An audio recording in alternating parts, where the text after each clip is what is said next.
നിങ്ങൾക്ക് 10 വയസ്സിൽ താഴെയുള്ള ഒരു മകനോ മകളോ ഉണ്ടെങ്കിൽ ഈ പറയുന്നത് മുഴുവൻ കേൾക്കണം. നിങ്ങളുടെ മക്കൾ വളർന്നു വരുന്നത് നിങ്ങൾ കുട്ടികളായിരുന്ന കാലത്തല്ല. അതുകൊണ്ട് തന്നെ ചില കാര്യങ്ങളിൽ പ്രത്യേകം ശ്രദ്ധിക്കണം. ഇങ്ങനെ പോയാൽ ഹോട്ടലിലെ ചായയടിക്കാരന്റെ പണി പോലും ഉടനെ പോകും. എല്ലാ മേഖലകളിലും റോബോട്ടുകൾ നിറഞ്ഞു തുടങ്ങി. ചുറ്റും നോക്കിയാൽ വീട്ടുജോലികൾ എടുക്കുന്ന റോബോട്ട്, സാധനം ഡെലിവറി ചെയ്യുന്ന റോബോട്ട്, ഡ്രൈവറെ വേണ്ടാത്ത കാറ്, സർജറി ചെയ്യുന്ന റോബോട്ട്, പ്രായമായവർക്ക് വേണ്ടി ഒന്ന് വിളിച്ചാൽ അവരുടെ അടുത്തേക്ക് ഓടി വരുന്ന ടോയ്ലറ്റ് എന്ന് വേണ്ട റോബോട്ടിനെ ഉണ്ടാക്കുന്ന റോബോട്ട് വരെ എത്തി. നമ്മൾ മക്കളെ ഡോക്ടർമാരും എഞ്ചിനീയർമാരും ഒക്കെ ആക്കാൻ ഓടി നടക്കുമ്പോൾ ഇവർക്കൊക്കെ നാളെ എന്ത് ജോലിയാണ് കിട്ടുന്നത് എന്ന് ഓർത്തിട്ടുണ്ടോ? ഇനിയുള്ള കാലത്ത് ഒരേ പാറ്റേണിലുള്ള എല്ലാ ജോലികളും റോബോട്ടുകൾ കൊണ്ടുപോകും. എന്നാൽ ഇന്ന് നമ്മുടെ സ്കൂളുകളിൽ പഠിപ്പിക്കുന്ന മിക്ക കോഴ്സുകളും കുട്ടികളെ ചിന്തിക്കാൻ പ്രേരിപ്പിക്കുന്നവയല്ല.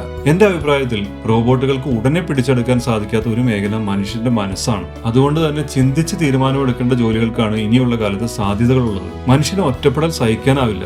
മാനസികാരോഗ്യ വിദഗ്ധർ, ബിസിനസ്സുകാർ, കലാരംഗത്തുള്ളവർ, കായിക രംഗത്തുള്ളവർ, സർക്കാർ നയങ്ങളിൽ തീരുമാനമെടുക്കുന്നവർ, പിന്നെ സങ്കീർണമായ AI സാങ്കേതികവിദ്യ നിർമ്മിക്കുന്നവർ, ഇവരൊക്കെയായിരിക്കും നാളെ നിലനിൽക്കുന്നത്. ഞാനിതൊക്കെ പറഞ്ഞത് എല്ലാവരും ചെയ്യുന്ന കാര്യങ്ങൾ നമ്മളും തുടരുന്ന പതിവ് അവസാനിപ്പിക്കാനുള്ള നേരമായി എന്ന് ഓർമ്മിപ്പിക്കാനാണ്. നിങ്ങളുടെ മക്കൾ നാളെ മിടുക്കരായി ജീവിക്കണമെങ്കിൽ അവരെ സ്വന്തം ഇഷ്ടങ്ങളെ മനസ്സിലാക്കി സ്വയം തീരുമാനങ്ങൾ എടുക്കാനുള്ള കഴിവുള്ളവരാക്കുക. അവർക്ക് ഏത് മാറ്റങ്ങളെയും ഉൾക്കൊള്ളാനുള്ള ലോകപരിചയം കൊടുക്കുക. പറ്റാവുന്ന അത്രയും യാത്രകൾ ചെയ്യുക. അവരെ അവരുടെ കുട്ടിക്കാലം ആസ്വദിക്കാൻ വിടുക.